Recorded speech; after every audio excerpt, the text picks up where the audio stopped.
আপনি কি এটা বলার জন্য আনছেন নাকি? হ্যাঁ? মানে অনেকেই তো না না, আপনি কেন বললেন? ওঠেন, আমি শুনেছেন আপনি একটা কানাপট্টি গরম করে এলাম ওর বান্দির বাচ্চা। ভাই বলেন, কথা বলেন না। কথা বলেন না, উঠে বলেন। একদম পিঠা এখানকার বলা ঠিক করে এলাম ওর। হ্যাঁ, মারানির বলা রাষ্ট্রবিরোধী কথা চলছে, একদম পিঠা লোলা গেলাম। শেখ মুজিবুর রহমানের নামে স্টেডিয়াম আছে, আমরা বিরোধিতা করি নাই। শেখ মুজিবুর রহমানের নামে স্যাটেলাইট আছে, বিরোধিতা করি নাই। সুতরাং ভাস্কর্যের বিরোধিতা করার মানে হলো শেখ মুজিবুর রহমানের বিরোধিতা করা না। এটা হলো যেহেতু একটা মূর্তি, হাদিসে নিষেধ আছে, এজন্য আমরা ভাস্কর্যের ব্যাপারে বলেছি। শেখ মুজিবুর রহমানের ব্যাপারে আমরা কথা বলি নাই, বলা সমীচীন নয়। কথা বলেন ঠিক কিনা? পরে করে না ভাস্কর্যের আলোচনা করলাম তো, যেই আলোচনা কেন করলাম? আপনি কি এটা বলার জন্য আনছেন নাকি? হ্যাঁ? মানে অনেকেই তো না না, আপনি কেন বললেন? ওঠেন, আমি শুনেছেন আপনি একটা কানাপট্টি গরম করে এলাম ওর বান্দির বাচ্চা। ভাই বলেন, কথা বলেন না। কথা বলেন না, উঠে বলেন। একদম পিঠা এখানকার বলা ঠিক করে এলাম ওর। হ্যাঁ, মারানির বলা রাষ্ট্রবিরোধী কথা চলছে, একদম পিঠা লোলা গেলাম।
করা লাগবে। কথা বলেন ঠিক কিনা?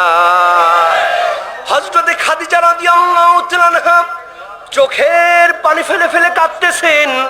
আল্লাহর নবী বললেন, খাদিজা কিসের জন্য তুমি কাঁদো? কই ইয়া রাসূলুল্লাহ, ইয়া হাবিবাল্লাহ, আমি কাঁদতেছি কারণটা হলো আমার বড় ভয় হয় আমাকে যখন মারা যাব, আমাকে যখন কাফনের কাপড় পরায় দেয়া হবে, ও নবী দুনিয়ার কোন সাধারণ কাপড় দিয়ে আমি খাদিজার কাফনটা বানাবেন না। আপনি যেই জুব্বা ব্যবহার করেন, আপনি যেই চাদর গায়ের মধ্যে ব্যবহার করেন, আমি রাসূল কথা দিয়া দিলাম আপনার কাছে ওই জুব্বাটা দিয়া আমি খাদিজার লাশটা আপনি দাফন করায়া দেবেন। সুবহানাল্লাহ। বন্ধুরা আমার, গভীর মনোযোগ দিয়ে ওয়াজটা বোঝার চেষ্টা করেন। হযরতে খাদিজা বলতেছেন, ইয়া রাসূলুল্লাহ, আমার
সম্মানিত রসুলিয়ান, আপনাদের কিছুক্ষণ আগে এখানে হুজুরের সঙ্গে এক ভদ্রলোকের একটু কথা কাটাকাটি ছিল।